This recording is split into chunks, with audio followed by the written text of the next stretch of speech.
ప్రభునందు మాకు అత్యంత ప్రియులైన దేవుని ప్రజలందరికీ యేసుక్రీస్తు వారి ఉన్నతమైన శ్రేష్టమైన పూజింపదగిన అత్యున్నతమైన నామం పేరట శుభాలు ప్రకటిస్తున్నాను. మన దేవుడు సర్వశక్తి గలవాడు. ఆమేన్. Praise lord. నమ్ముతున్నారా? మీరు ఈ సత్యాన్ని విశ్వసిస్తున్నారా?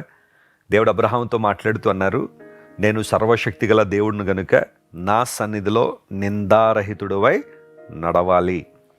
యేసుక్రీస్తు ప్రభుతో ప్రయాణం చాలా అద్భుతమైన ప్రయాణం. ఈ పయనంలో ఎన్నో దీవెనలు, ఆశీర్వాదాలు మనం పొందుకుంటూనే ఉన్నాం. ఆయన తన చిత్తానుసారంగా మనల్ని నడిపిస్తున్నాడు. ఆయన నీత్యానుసారంగా దేవుడు మనల్ని నడిపించే దేవుడు ఆయన. అబ్రహాము దేవుని వాగ్దానాలు నమ్మాడు, దేవుని శక్తిని విశ్వసించాడు, అనేకమైన ఆశీర్వాదాలు తన జీవితంలో పొందుకున్నాడు. ఈరోజు మీ జీవితంలో కూడా దేవుణ్ణి గట్టిగా పట్టుకోండి, ఆయన వాగ్దానాల మీద విశ్వాసం ఉంచండి, బలమైన కార్యాలు ప్రభు మీ జీవితంలో జరిగిస్తారు. ఈరోజు పరిశుద్ధ గ్రంథాన్ని తెరిచి దేవుని వాగ్దానం నిమిత్తం 57వ కీర్తన 9వ వచనాన్ని మనం చదువుకుందాం. Psalm 57 and verse 9. నీ కృప ఆకాశము కంటే ఎత్తైనది, నీ సత్యము మేఘమండలం వరకు వ్యాపించి ఉన్నది. గమనించిన ప్రియులారా, దావీదు భక్తుడు ఏదైనా కీర్తన రాశాడు అంటే దాని వెనకాల ఏదో ఒక అనుభవం ఉండుంటుంది. ఆ నేపథ్యాన్ని మనం పాత నిబంధన గ్రంథంలో, చరిత్ర గ్రంథాల్లో మనం చూస్తుంటాం. ఒక్కొక్క కీర్తనకు ఒక్కొక్క చరిత్ర, ఒక్కొక్క అనుభవం. కీర్తనలు ఎందుకు మనల్ని ప్రభావితం చేస్తున్నాయి? ఎందుకు దేవుని దగ్గరగా తీసుకొస్తున్నాయి? ప్రభువును మనస్ఫూర్తిగా ఎలా ఆరాధించాలో, ఎలా స్తుతించాలో, ఎలా గణపరచాలో మనకు ఎందుకు బోధిస్తున్నాయంటే అనుభవాల్లోంచి రాసిన కీర్తనలు కనుక, అనుభవాల్లోంచి రాసిన పాటలు కనుక. ఇక్కడ అంటాడు, ప్రభువా నీ కృప ఆకాశము కన్నా ఎత్తైనది. నేను నీ కృపను చూద్దాం అనుకుంటే అది ఆకాశం కన్నా ఎత్తుగా కనబడుతుంది. అలాంటి అద్భుతమైన కృపతో నన్ను ఆవరించావు. ఎత్తైన ఉన్నతమైన కృపతో నన్ను బలపరుస్తున్నావు. నీ సత్యము మేఘమండలం వరకు వ్యాపించున్నది. అనగా నీ సత్యము చాలా ఉన్నతమైంది అని చాలా చక్కని మాట ఇక్కడ రాసుకుంటూ వచ్చాడు. దావీదు దృష్టి దేవుని కృప మీద మరియు ఆయన సత్యం మీద ఉన్నట్టుగా లేఖనాలు మనకు సెలవిస్తున్నాయి. యేసుప్రభువు వారి లోకానికి ఎందుకు వచ్చారంటే, ధర్మశాస్త్రము మోషే ద్వారా అనుగ్రహించబడింది, అయితే కృపయు సత్యము యేసుక్రీస్తు ప్రభు ద్వారా కలిగెను అని యోహాను భక్తుడు తన సువార్తలో రాశాడు. అనుగ్రహించబడడం మోషే ద్వారా ధర్మశాస్త్రం, అయితే కృపా సత్యము యేసుక్రీస్తు ప్రభు ద్వారా కలిగాయి.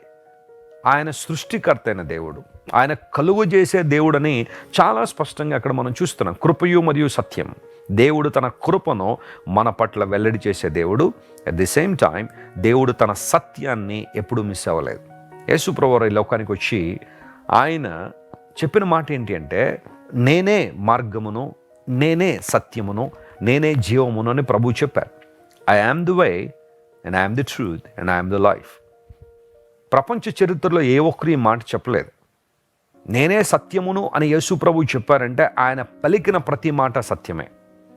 ఆయన ఉద్దేశాలు సత్యము, ఆయన ప్రణాళికలు సత్యమైనవి, ఆయన బోధలు సత్యమైనవి, ఆయన జీవితం సత్యమైంది. ఎవరైతే యేసు ప్రభువుని వెంబడిస్తున్నారో, ఆయన తమ హృదయాల్లోనికి ప్రేమతో ఆహ్వానించారో, అలాంటి వారందరూ కూడా సత్యములో స్థిరపరచబడ్డారు. సత్యాన్ని అనుసరించువారు, అబద్ధాన్ని ప్రేమించువారు కాదు, అబద్ధంలో నడుచువారు కాదు. ప్రభువా నీ కృప ఆకాశం కంటే ఎత్తైనది. దావీదు దేవుని కృపను అంతగా చూడడానికి కారణం ఏంటంటే, అతను చాలామంది చుట్టుకుని ఉన్నారు. వాళ్ళందరూ ఎలాంటి వారు? మీరు 57వ కీర్తనను జాగ్రత్తగా మీరు చదివితే ఆ పై వచనాల్లో దావీదును చుట్టుకొని ఉన్న మనుషుల స్వభావాన్ని చాలా క్లియర్గా అక్కడ వర్ణించాడు.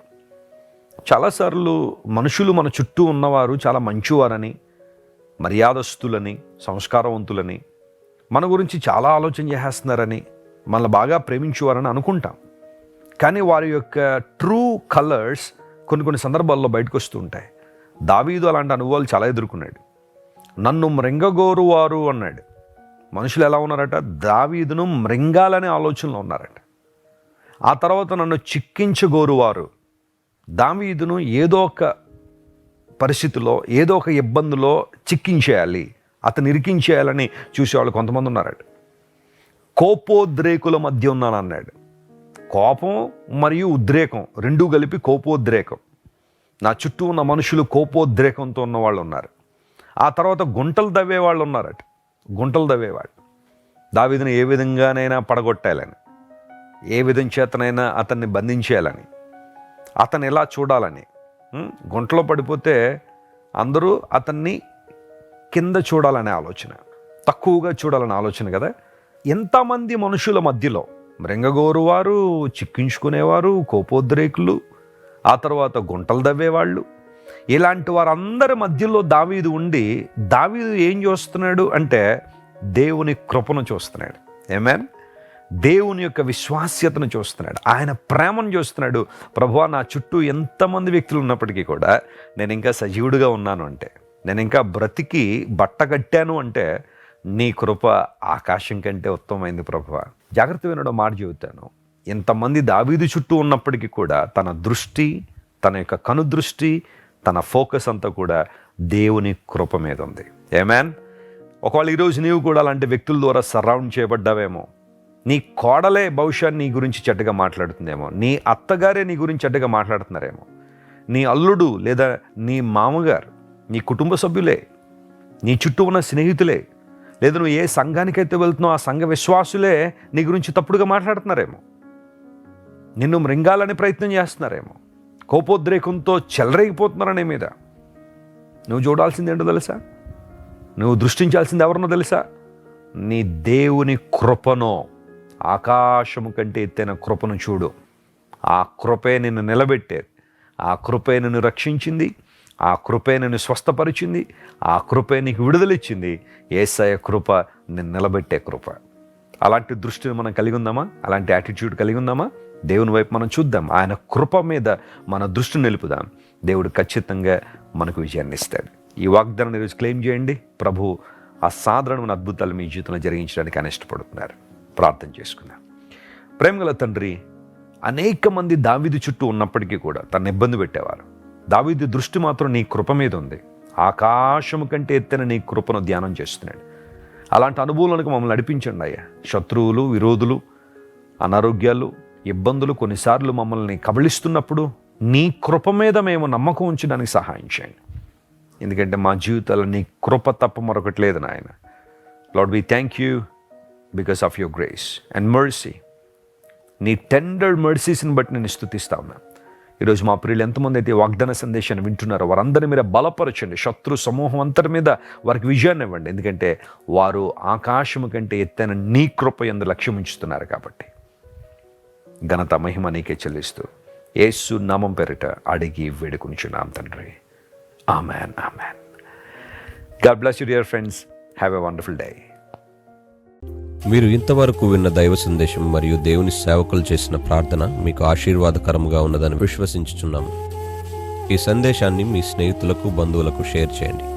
మీకు ఏదైనా ప్రార్థన అవసరత ఉన్నచో మా ఫోన్ నంబర్లకు కాల్ చేయండి. దేవుడు మిమ్మల్ని ప్రేరేపిస్తే విశ్వాసంతో సాగుచున్న ఈ పరిచర్యను ప్రోత్సహించండి.